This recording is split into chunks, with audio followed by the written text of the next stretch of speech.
Voltamos para o terceiro e último tempo do nosso bate-papo aqui com o Lucas Giovanella, jogador do Lajadense. E nós vamos mais uma vez dizer obrigado a Black Sistema de Segurança, obrigado Mercado Cascata por apoiar o nosso trabalho, por acreditar no trabalho da RDK Comunicações. Resenha com Helena Bazejo. Agora nós vamos só terminar aqui da trajetória antes da volta do Luca para o Lajadense, aí nós vamos falar do Lajadense na divisão de acesso 2025. Você jogou no Nordeste aí, isso. Rio de Janeiro, Resende? Isso aí. Como eu falei, depois desse período, eu precisava dar uma saída daqui também, né? Querendo ou não, mesmo que entre idas e vindas tinham sido 2 anos seguidos aqui tentando fazer o clube subir, e a gente bateu na trave, uns 2 anos batemos na trave no jogo do acesso, e era bom pra mim dar uma saída, né? E apareceram situações boas e eu acabei indo primeiro fui para Fortaleza, depois eu fui para o Rio de Janeiro, que foi onde eu fiquei mais tempo, foi ano passado, né? Fiquei quase uns 7, 8 meses lá, que a gente sabe que os campeonatos no Brasil, para quem joga estadual, são curtos, mas lá a gente conseguiu fazer um tempo de contrato um pouquinho maior e foi muito bom, foi um lugar show de bola, assim, de se trabalhar. E ainda tive no Norte, tive no Pará agora por último, foi uma experiência diferente também. E aí retornei está aqui. Então eu vou pedir agora para o Luca explicar, porque com toda essa ligação que ele tem lá com o Lajadense, com ele conhecer o Serginho lá desde pequeno, por ele estar lidando com o Bindé está no mesmo trabalho, com o pai dele na direção, junto com esse grupo maravilhoso que conduz o Lajadense, porque todos os anos, pela escassez de recursos, o Lajadense entra como a zebra ou como o clube para cair. E aí o campeonato começa e nós vemos o Lajadense jogando, o Lajadense chegando, o Lajadense batendo de frente com clubes que investiram 3, 4, 5 vezes mais. Tu consegue nos passar o segredo desses pequenos, eu brinco que são pequenos milagres, porque a gente sabe que é curto mesmo o orçamento. Sim.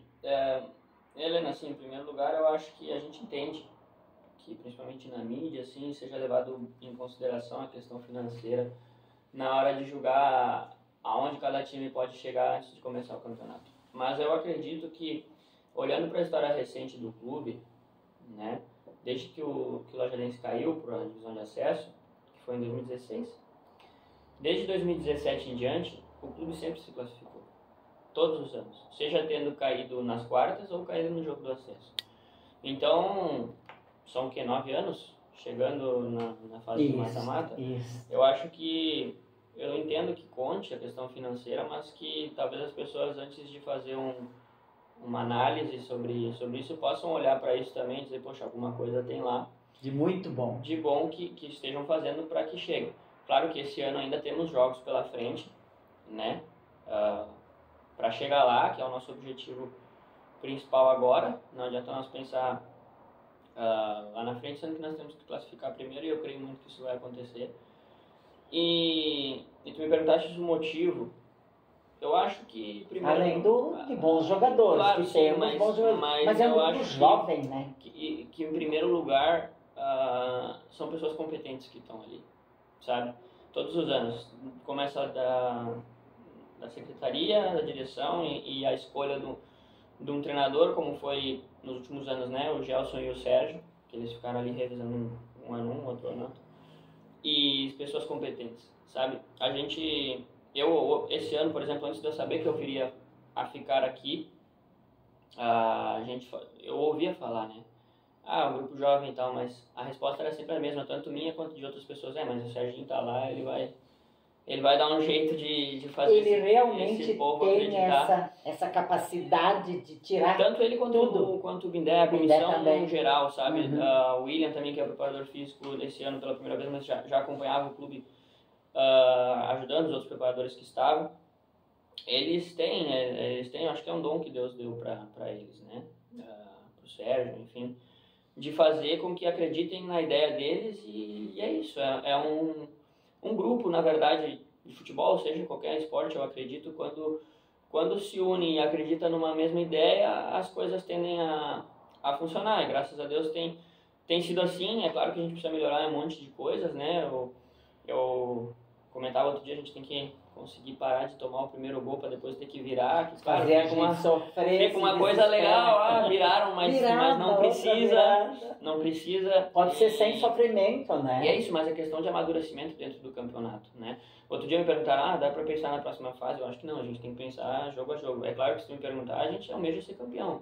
Não é só subir, ser campeão, mas não dá para pensar assim. E essa fórmula, ela é um sobe e desce, vocês com essa folga, agora a rodada se completa hoje, né, por causa do mau tempo, teve muitos jogos transferidos, é um sobe e desce, tu tem que estar sempre ligado. Olha, eu não estive aqui nos últimos 2 anos, né, mas do que eu recordo recentemente do acesso, como antes eram grupos divididos, eu vejo esse ano um dos anos mais parelhos, assim, da competição.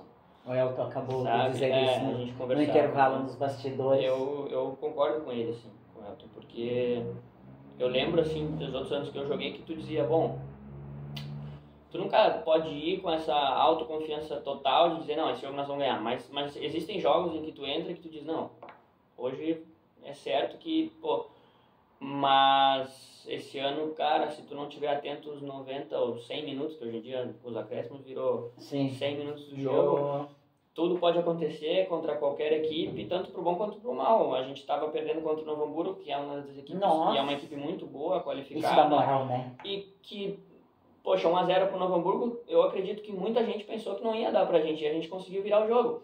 Então, da mesma forma, se tu tem uma desatenção contra qualquer outra equipe, pode dar ruim, que a gente fala, né? Então tem que estar muito atento. A força do Lajadense jogando na arena também é algo extraordinário. Eu falo que eu acredito muito que isso seja uma convicção e uma fé de que ali dentro a gente é forte, assim, sabe? Quando tu tem um pensamento de que não importa o que aconteça dentro da tua casa, tu é forte, e acho que isso tem feito com que a gente consiga reverter resultados que não estavam sendo favoráveis, a gente reverta para um resultado favorável. Acho que é isso, ter fé de que ali dentro a gente tem bastante força.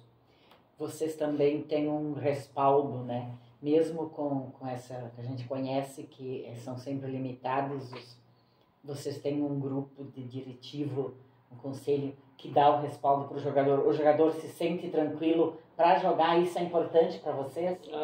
Eu acho, Helena, que o que eu mais escuto, assim, e é o que eu vejo, é o clima familiar que tem dentro do clube. Além de tudo que tu falaste é verdade.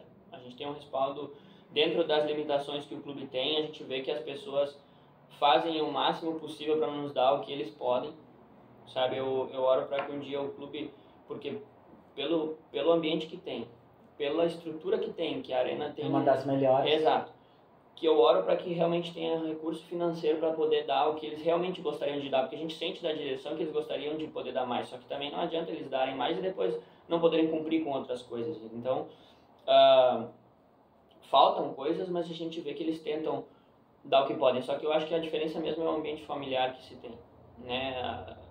Dentro do futebol a gente sabe que o resultado move muitas coisas, e às vezes as pessoas acabam se comunicando de uma forma diferente ou alterada quando o resultado não é tão bom. Isso aqui é difícil de acontecer.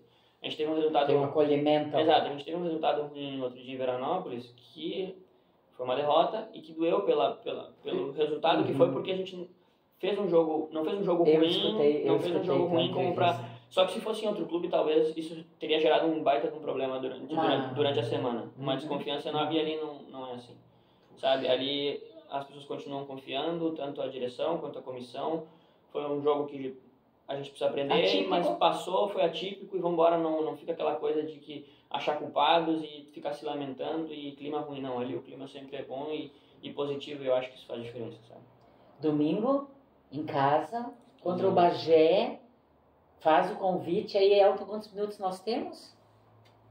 5 minutinhos, que eu quero que ele dê depois uma mini palavrinha sobre esse Mundial.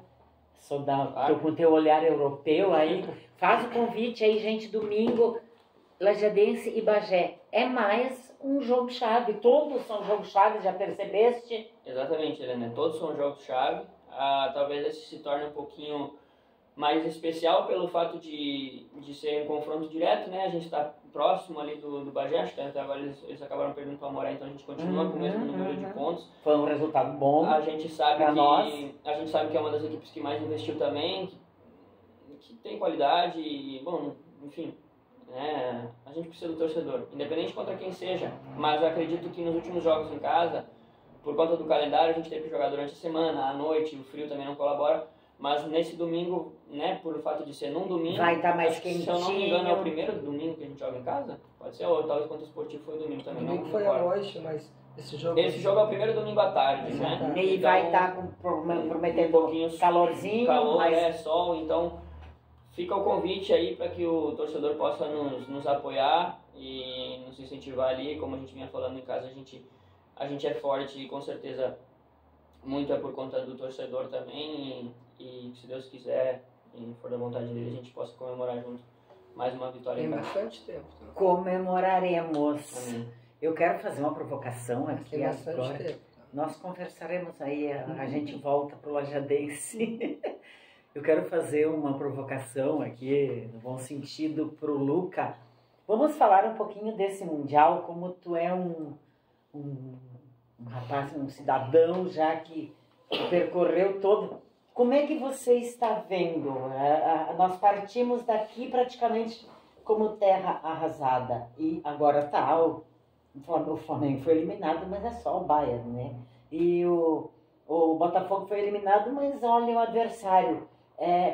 Vocês tem essa de vocês verem, deles estarem vendo lá no mais recente que tu teve na Europa, que o nosso futebol está fraco, que nós estamos inferiores a eles, ou a gente aqui que está com um pouquinho de complexo de vira-lata? Eu acho, sabe? Porque eu nunca escutei lá dizerem que o futebol brasileiro estava acabado. Pelo contrário, é um respeito enorme pela seleção, pelo futebol. Eu acho que o Brasil se acostumou a sempre vencer. E talvez tenha passado por um período onde os outros também evoluem. E não é fácil vencer, só vence um. Então, a gente acabou, eu acho, trazendo um peso para o futebol brasileiro que nós mesmos trouxemos, não foi o restante do mundo, né? É claro que se pegar em questão de equipes, né, de times, como é esse Mundial agora, que é um Mundial de Clubes, sim, realmente, as equipes maiores da Europa, eles têm mais investimento financeiro, só que como a gente falava do Lajadense, nem sempre o investimento financeiro vai fazer a diferença. Dentro do campo são 11 contra 11, né? Mas eles têm uma estrutura, eles têm um nível talvez de jogo, por exemplo, pega a Premier League da Inglaterra, o jogo físico é uma velocidade incrível. Só que também pode se dever a que no Campeonato Brasileiro, por exemplo, as viagens, né, o país é muito maior, viagens, o clima muda muito. Então... Outra coisa, imagina cada vez que der uma chuva ou um raio, nós temos que parar a divisão de acesso, a gente tem que trazer eles para cá, né, Luquinha? Na verdade, isso talvez é algo que a FIFA vai ter que ver para a questão, porque isso é um teste para a Copa do Mundo do ano que vem, né? Então, realmente, deve estar sendo ruim para os atletas de elite lá. Ontem foi 2 horas, né? O jogo do Chelsea, por exemplo. Mas rapidinho, assim, o Flamengo errou para ele mesmo, que deu 2 falhas. Aquela vontade que vocês têm, vocês ganhariam, o Flamengo faria o gol também.